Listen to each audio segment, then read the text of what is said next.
Kundalini is the power of the infinite for revelation and transformation. It's an innate power to every single human being. And whether we call it that from the yogic tradition, or we call it Shekinah and the Jewish tradition, or we call it Buddha mind in that tradition, it doesn't matter the name.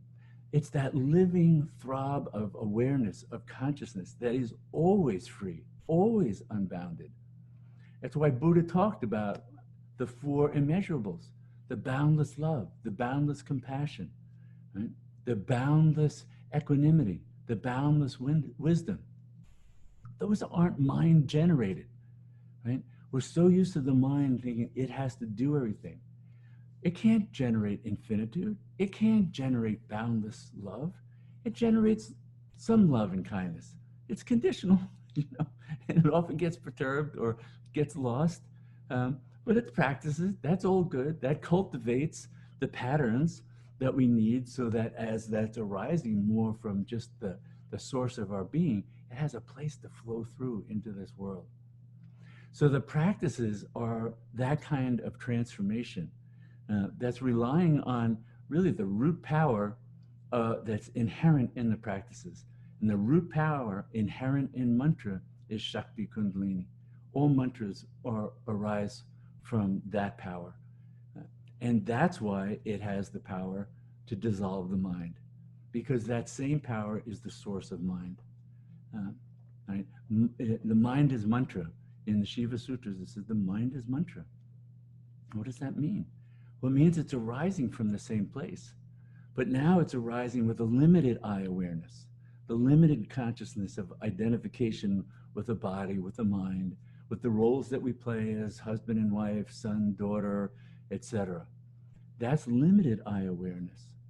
The profound I am that boundless awareness that's in mantra, that's the root of all mantra, that's the awareness of the infinite. And so just as we've spent lifetimes exploring what it is to know the finite, to know what it is to inhabit one form after another, even in the course of one lifetime, we inhabit different roles, different relationships, different jobs, different identifications we put on.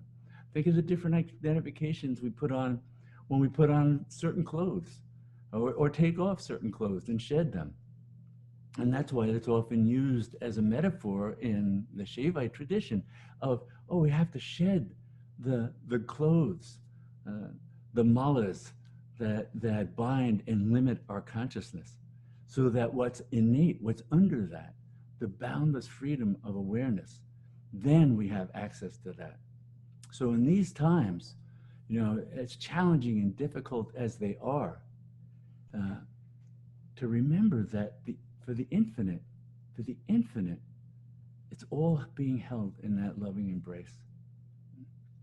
So if we can come home to that, we can start to feel that, and then be able to come into, the everyday world empowered. Not empowered like, I can do anything. No, empowered with wisdom, empowered with love, empowered with compassion. That's what we need to bring into this world, and have our actions and taking actions to reflect that. So over and over again, taking refuge, the highest dharma, in a sense, is to really imbibe and live the practices, to do the practices. The little practices, as well as, I'm going to sit for a bit. What's the mind doing the rest of the day?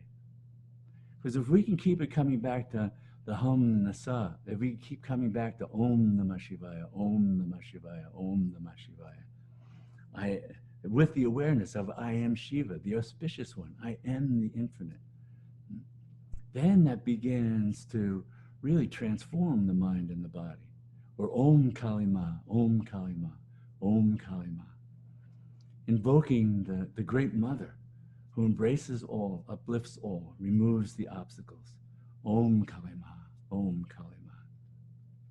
So bring the mind back to the power of mantra, because mantra is then able to dissolve the mind and bring us back not only to our source, that source is actually the same source as mantra. the divine within. So as we become more and more absorbed in meditation and mantra, the mantra begins to shed its form. So that then what's there is just the stillness, just the spaciousness of being, nothing left out. But it's in that stillness, in that silence, that true wisdom is known. What the mind knows, that's not the depths of wisdom. The depths of wisdom unfold in silence, in stillness. So we go there. Along the way, we get whiffs of that wisdom. We get whiffs of that inspiration. So even if we haven't become absolutely still or silent in meditation, we can feel the energy. We can feel the upliftment that comes with just having really attuned ourselves. Mantra is like a tuning fork, and it helps to attune the mind to what its source is and what lies beyond the mind. So taking refuge in mantra over and over and over again, whether it's through practices of chanting, meditation, chanting out loud, chanting in the mind, all of these are ways that we can really become immersed in it. But one of the critical dimensions of it is to do it with the awareness of I am that, the Hamsa awareness. Because it's not the mantra is a separate thing from you and it's separate from God or the divine. These are all just one. You, the infinite, the mantra, one throb, one pulsation. It's all there is. So when we take refuge in the mantra, we also want to cultivate that understanding. Because the mind divides things up and separates them. That's its job. That's the dharma of the mind. It's an instrument for being divisive, for separating things out. To know the finite means to know the particulars. To know the particulars means to know this is different from that. That is what the mind affords us. But to know the infinite, to know the unity, to know the one that has become the many, then we have to let the mind dissolve. It'll come back again, but now we come back to it with some distance.